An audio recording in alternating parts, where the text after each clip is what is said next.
We can take all of the things that our ancestors give us and we can process them in a positive way. We really can. I mean, even when it's really ugly, it still helps you understand, right? Because I think not understanding is more stressful than finally understanding.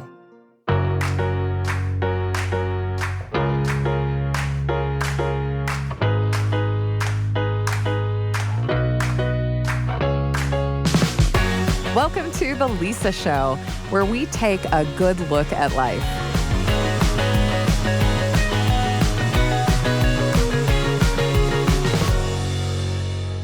Hey, it's Lisa. I think about my ancestor, Valentine a lot. I know, great name. How could you not? Valentinsen, he emigrated from Denmark to America and served as a captain of 10 in the Hans Peter Olsen Pioneer Company. In some sources, his given name is spelled Valentine or Valentinsen. In America, his name became Valentine. Again, it's the name that got my attention, and I think especially because there really aren't many of us left with that name. Listen, I've done my part. I gave all of my children Valentine as a middle name. So there's 5 more out in the world. And even though none of them have given me grandchildren yet, don't get me started, the hope's still alive, you know? He converted to the Church of Jesus Christ of Latter-day Saints in Denmark. He was well-liked, pretty successful, and lived a good life in Denmark. And then everything changed. His conversion story is very meaningful to me. It was as if he felt it coming on before the missionaries came to this small town. When they did and he joined, his neighbors tried to stop the baptism. They beat up the missionaries, nearly killing one, but Valentine stood in between him and the mob and saved his life. He was badly beaten in the process, but went on to be baptized into his new faith in the middle of the night. After other attacks and with the help from friends, he left Denmark, paying for the passage of around 10 others, and joined the other saints in Utah, settling in Brigham City. I go by Lisa Valentine Clark for a lot of reasons, but one of them is because of my love of the Valentine heritage that I come from. But here's the thing. I wouldn't have this connection to my Valentine name if it hadn't been for family who cared enough to share our history from generation to generation. And I'm so grateful they did, because our ancestors' stories aren't just their stories. They're our stories too. Today, I have a professional genealogist, Aimee Cross, in the studio. She started the popular YouTube channel Ancestry Aimee, where she gives all sorts of tips and tutorials on how to do family history. She was kind enough to sit down with me and share why family history is so powerful for all of us, how to get started, and how to get your kids involved. She even shared a family history idea that you can do while watching TV. Getting to watch TV and do family history? That's what I'm talking about. Here's Aimee Cross. I'm Aimee Cross, and I started a YouTube channel just about 4 years ago because I want to help people find their ancestors. So it's called Ancestry Aimee. Although I don't work for Ancestry, I have to clarify that a lot of times with people. People know the word ancestry better than they know the word genealogy. Like if I say to people, what do you do? And I'm like, well, I'm a professional genealogist. And then they think I'm saying geologist. They think, oh, we find rocks? And I'm like, cool rocks. No, that's not what I do. And so then I explain it. So they know the words family history, but genealogy is a word that a lot of people aren't familiar with. So that's why I wanted to use the word ancestry, because people understand that.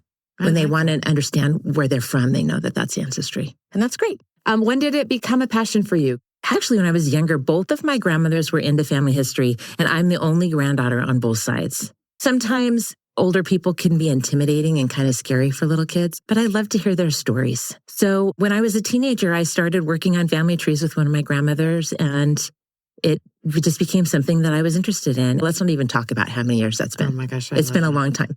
Has there been a surprising or maybe an emotional discovery that you've made while doing family history that kind of keeps you going? Yeah. Some of the most surprising discoveries are not necessarily positive ones. Really? They may be the family dirt, the mysteries and things like that.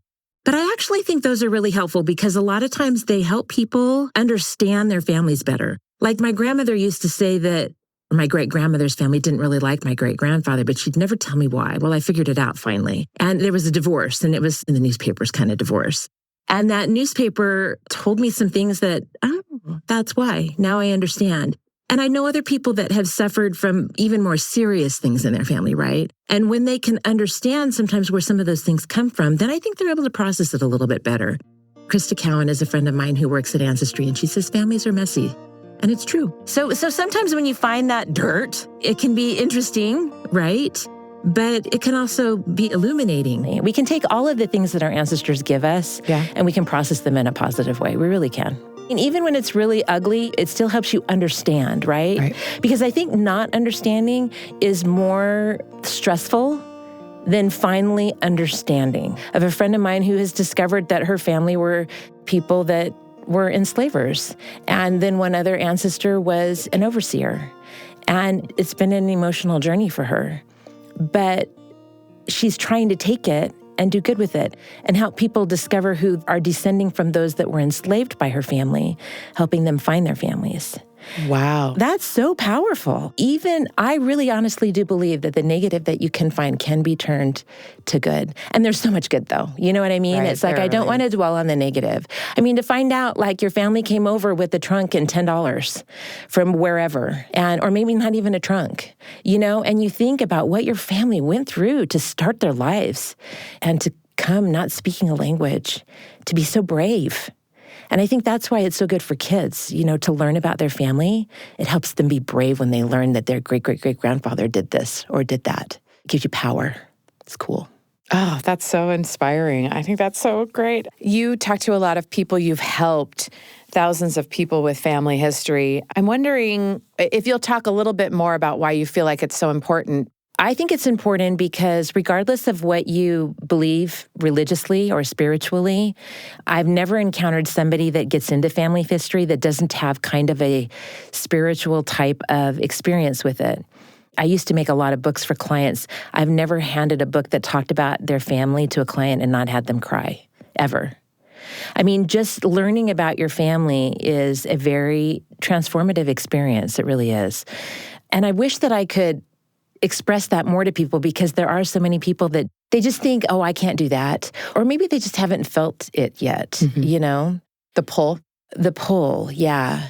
But once you do, you just can't deny it. That's why I'm doing what I'm doing. I want to help people feel that feeling when they discover their ancestors and how that just can change them. I mean, some people believe that those people are not far away, that maybe they will see them again.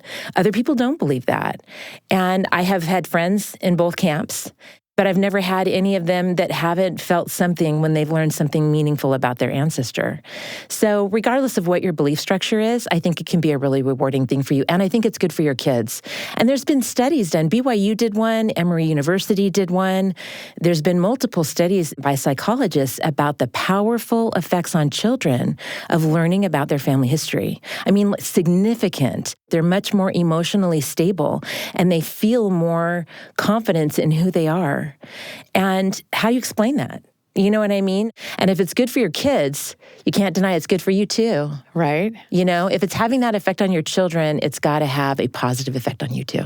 And bringing you together. Absolutely. We were talking a little bit about the power of stories on the Lisa Show in a previous episode with storyteller Sam Payne, who talked about the transformative power of just sharing a story as a way of making a real bond and connection. I mean, a good story is powerful, right? Yeah. But when it's a good story about somebody that you're related to, that you get your DNA from, it makes it even more powerful. Because it's part of you. It's where you came from, right? Yeah. And it helps you discover yourself. It really does. Well, so then where does somebody start? Family history, you're fresh, new. You're like, this sounds great. I wouldn't even know where to start. Let me tell you, the first thing to do is get the stories before they're gone. That's the thing that I hear from people all the time. I wish that I had asked Grandma about this. I wish that I had recorded the information that she told me that I've kind of forgotten now or mixed up. So my biggest advice, if somebody's wanting to start, is go to the oldest people in your family and get their stories. get their recollections of the different family members that they remember so that you can then at least begin your family tree. But you also want the stories because that's what's so powerful, and they can tell them to you. And kids are so good at that now, right? Yeah. Give them a phone. That's true. And let them go at it, with anybody in their family. And adults are sometimes more willing to talk to the little kids, right, than they may be somebody else. And I promise you, even with somebody with memory problems, they frequently remember their childhood. They may not remember what happened 10 minutes ago, but they likely will remember some of the things that happened to them when they were younger. And as people get older, a lot of times they feel overlooked and kind of not important to the world anymore.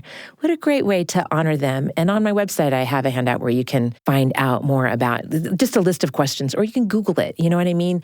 Questions to ask somebody. Heart of the matter. Yeah. And I have a YouTube video on that too. Because one of the most important things is when you start getting them talking is to try not to interrupt them. Let them go with the flow. And then after they're done with that stream of thought, then you can go back to whatever it is that you're interested in asking them about. But it will be meaningful to them too because you care. Yeah. You're asking. I love that. Okay, so I want to get down to sort of the brass tacks of that. Your favorite resources, tools, tech innovation to do family history. If you had to say, okay, this is for sure where I would go, what would you say? A lot of people use Ancestry. It is expensive. Ancestry.com. Yes. It is expensive, but it's the most user-friendly platform to build your tree, I believe. You also can work in Family Search, but what a lot of people don't understand is that that's a group effort. You're making one tree. So people are changing it all of the time. So if you're going to really get into it, you can explore that a little bit, but I recommend that you have somewhere that you can work on your own family tree. There's programs like Roots Magic and other genealogy programs, and they have a free version that you can have on your computer and you can work there. But the reality is that you need to use records to continue to find and prove the information that you're discovering. I say peek at other people's trees, but don't blindly adopt them because there are bad trees out on Ancestry. There's mistakes in the Family Search tree. But the reality is everybody makes mistakes when they're starting, so don't let that affect you too much. Know that you're going to make some mistakes. It's all good. But one other thing that a lot of people don't know about is Family Search has some wonderful, they call them their wiki pages, and it's like Wikipedia for genealogists. Okay. And a lot of people don't know to go there. And they have two things there. They'll give you some background information about that location, but then they'll also tell you lots of different places where you can get different types of information and different types of records. And they're not just on Family Search. That's what I love about the wiki pages. They'll direct you to Ancestry, MyHeritage, Find My Past, local societies. They'll tell you anything. So if your family lived in a particular place, you can go to those wiki pages. There's a lot of free resources out there for you. Oh, that's so useful. The best places for finding stories if you don't have someone living that you can ask would be where? Oh, that's a good question. I think one of the best places to get the stories is the newspapers. Really? Yeah, because they're prolific. And they're not that hard to find anymore. AI is changing the world of family history because they can read now all of the type. And so now it's much easier to find. You're not manually looking for things like I did 30 or 40 years ago. Oh, yeah, by date and place. Oh, absolutely. You can use it to translate stuff. So, for instance, if you have documents from your family, let's say you descend from people that came from Germany. German is so hard to read, but AI can handle it. It's so much different. So I would say newspapers would be the first thing just because it's the easiest. If you can find some kind of a history of the community, every once in a while, your family might be in it. Sometimes you might luck out and find journals, but not everybody journals, and those are harder to find. But if you can find them, they're awesome. And then every once in a while, you can find a family Bible that's really, really, really helpful too.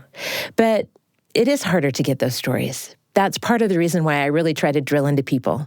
Get them from those living people because they'll tell you things you're not going to find anywhere And even if they're not really old, even if they're just in their 40s and 50s. Absolutely. Absolutely. You want to get those stories because you never know when they're not going to be around anymore. But I actually had a friend who was older and he wasn't super computer literate. And his daughter was like, Dad, stop. He just kept messing things up because he just didn't know what he was doing. Oh, yeah, sure. And part of it was just not understanding how the program worked. And part of it was his age. Yeah. But he really wanted to contribute to the effort, right? He really wanted to participate in family history and feel those feelings that you feel when you do so. And so he and I were talking, and he's like, I don't know what to do. And I understood his frustration. But we started talking about it, and I said, well, have you written your history? Yeah. And he said, no. He has a remarkable life and had so much to say. And I said, share your stories. You have so many and you don't want your great-grandchildren to not hear them. And so he did. And he was so proud of it. And there's so many people that are going to be so fortunate to have his recollections of his life. So there's so many ways to engage. It doesn't have to be building a family tree, finding places, finding dates. You can tell your story. You can ask other people their stories. Read some of the stories. You don't have to necessarily be contributing to it, but you can read about their lives. You can gather photographs while you have people around that may be able to tell you about the people in the pictures. That's the other thing, is to ask. Oh, sure. And that's to be able to detail it. Exactly, because I can't tell you how many people inherit these really old, wonderful pictures and they have no idea who's in them. Oh, but you may have had somebody that does now, right? There's so many ways to be engaged in finding out more about your family history.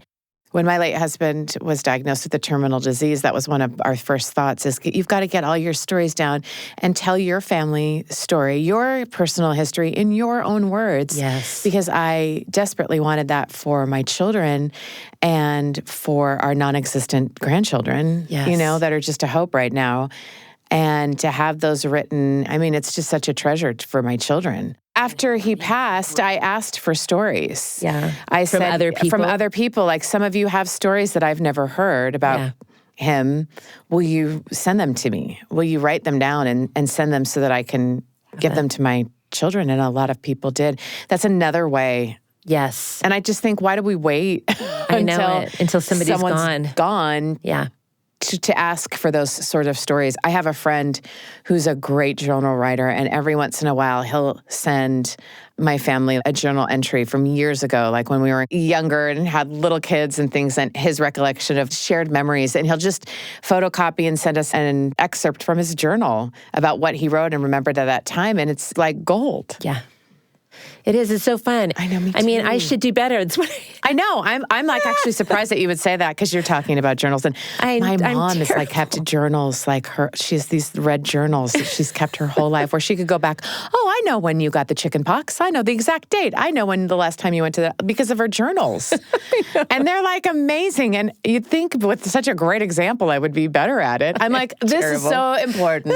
I want to do a podcast about it. And yet, do I do it? I know it. I'm a professional genealogist and I don't do it. In bursts, I do it, I guess. I guess I talk a lot, so. There you go. That's my thing, too. That's my journal is my YouTube channel, my grandchildren and great-grandchildren. There you go. It's a record. It counts.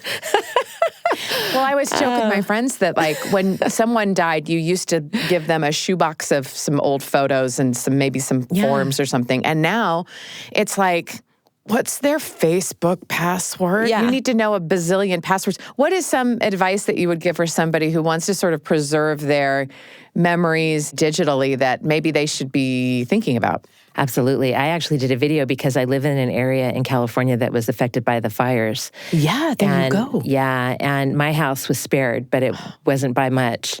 I had digitized a lot of things that I had been given over the years, but I had a box of things that my mom had fairly recently given me that I hadn't done yet. There were old family pictures, and that's all I could think about. The clothes and all the other junk in my house. Replace it. Yeah. So my advice is, you never know when a fire, a flood, or just humidity can do damage. You just never know. My advice is digitize it and get it out there and share it so that if your computer crashes, it's not gone. And I also encourage people to organize things because I don't know if you're like me, but my phone has such a mess of photos in it. We take pictures of all sorts of stupid things, right, that we're not going to care about in 10 minutes, let alone 10 years. I know. It's so true. And there's just the sheer volume. Yeah. And when my dad passed away during COVID, I got all of his stuff that he had. Mm-hmm. And I spent a lot of time going through everything and trying to sort what was important on his camera and what wasn't. And it was kind of overwhelming.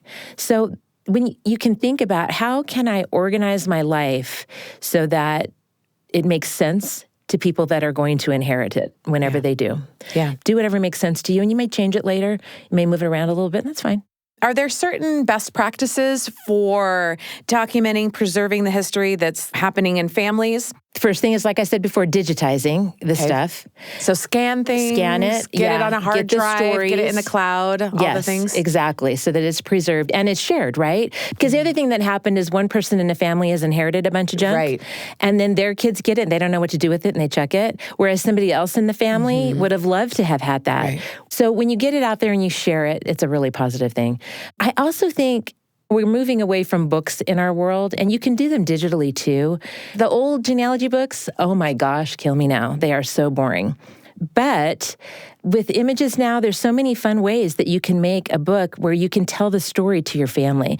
And they don't have to be super detailed.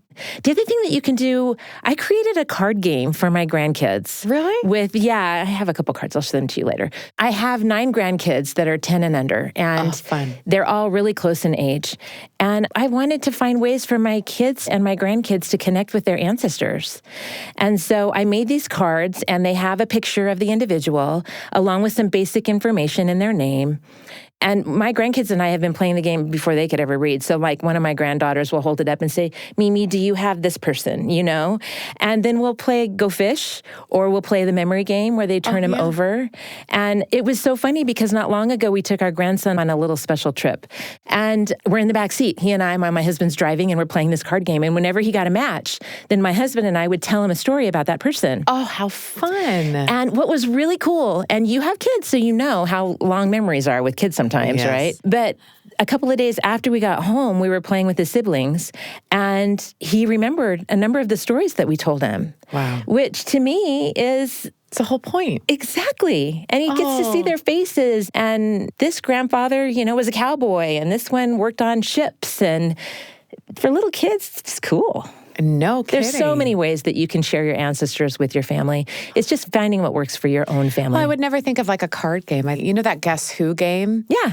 I have a friend who has changed the people in the faces to like people in the family. Oh, what a good idea.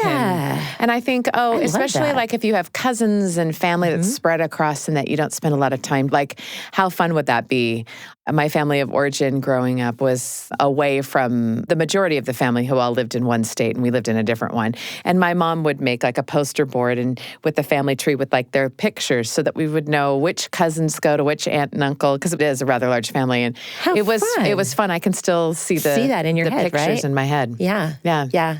That's why I'm really big about trying to do anything that you can with images, because it will lock in a lot. But you know, I don't way. think that originally I would have thought, this is family history. You know, I would have thought the old charts that would unfold that I'd see my mom and my aunts do and like lay out like a quilt to piece together. And I just thought, that looks hard and very intimidating complicated. and complicated. But I'm so glad they did it. You've given me some ideas to teach kids and teenagers to sort of enjoy it. Are there other ways that maybe people haven't considered that they could get their kids in on family history? I think you need to speak to what they're interested in. If you have a kid that is making videos, you know, a lot of teenagers really enjoy now making videos. And if you have a kid that's making videos, ask them if they want to make a video of you or of grandma or grandpa. Or great-grandma or grandpa if they're around, or an aunt or an uncle, or even cousins. It doesn't really matter.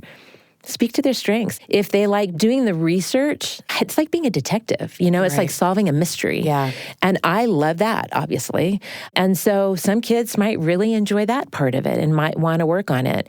And they're going to be probably more digitally capable than you are.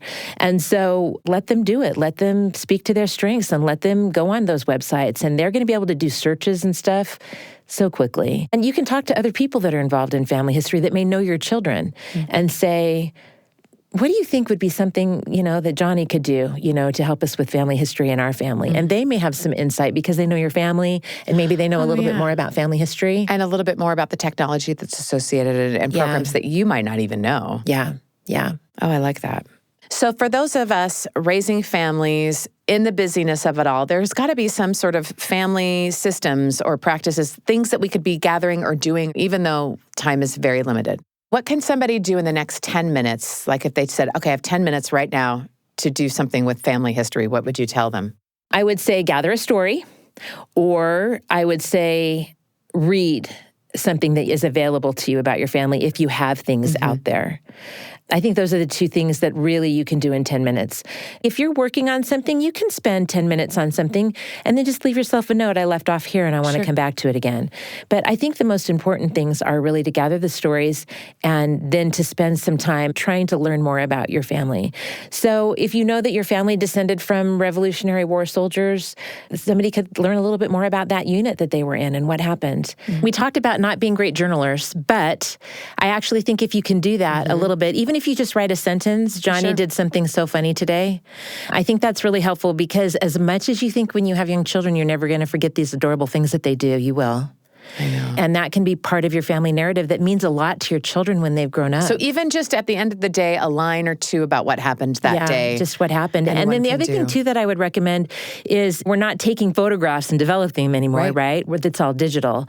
And I do think those photographs of our family get lost in the myriad of all the other stuff that we take. The sheer volume. Yeah, and the other thing that happens with our phones is that you may have the date that you took the photograph, and if you allow the photograph to locate where the photograph was taken, that can help.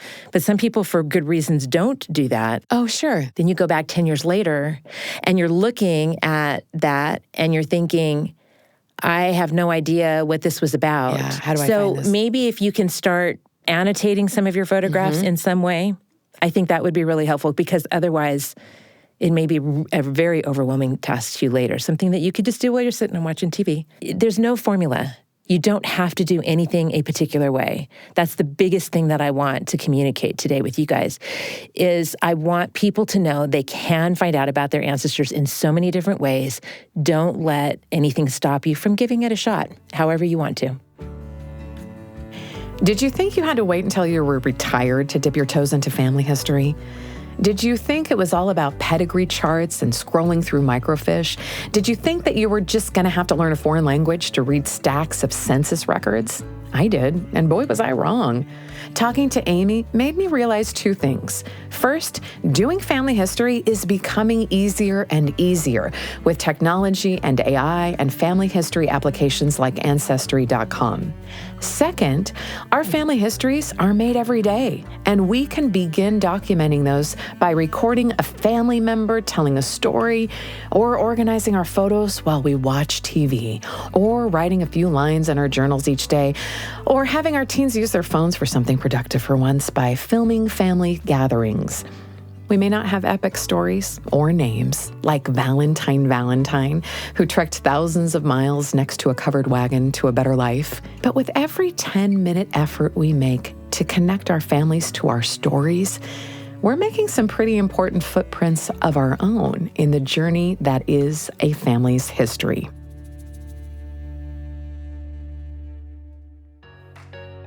The Lisa Show is a production of BYU Radio, hosted by Lisa Valentine Clark. This episode was produced by Erica Price, with help from Becca Hurley-Long and Blake Morris, with post-production by Gracie Davis. A special thanks to today's guest, Aimee Cross. A link to her YouTube channel will be in the description. Don't miss out on two other amazing podcasts from the Lisa Show family, The Council of Moms and Proofread, a new book review podcast to help you read more of what you love. You can find The Council of Moms and Proofread on YouTube or wherever you get your podcasts. As always, thanks for your messages. We read them all, and thanks for listening. Are you looking to build better connections or bridge divides but struggle with the how? There's another podcast I think you'll love. It's called Uncomfy, Sticking with Moments That Challenge Us. It's an audio and video podcast brought to you by the BYU Radio family. Now, on Uncomfy, you'll hear stories of real people in moments that really challenge their perspective. And instead of getting angry or shutting down, they stuck with their discomfort. Whether it's getting some tough feedback from a close friend or choosing to hear out a politically opposed colleague, they chose to stay open and curious, and they're glad they did. It's very empowering. New episodes of Uncomfy drop every Wednesday. You can listen or watch on the BYU Radio app or wherever you get your podcasts.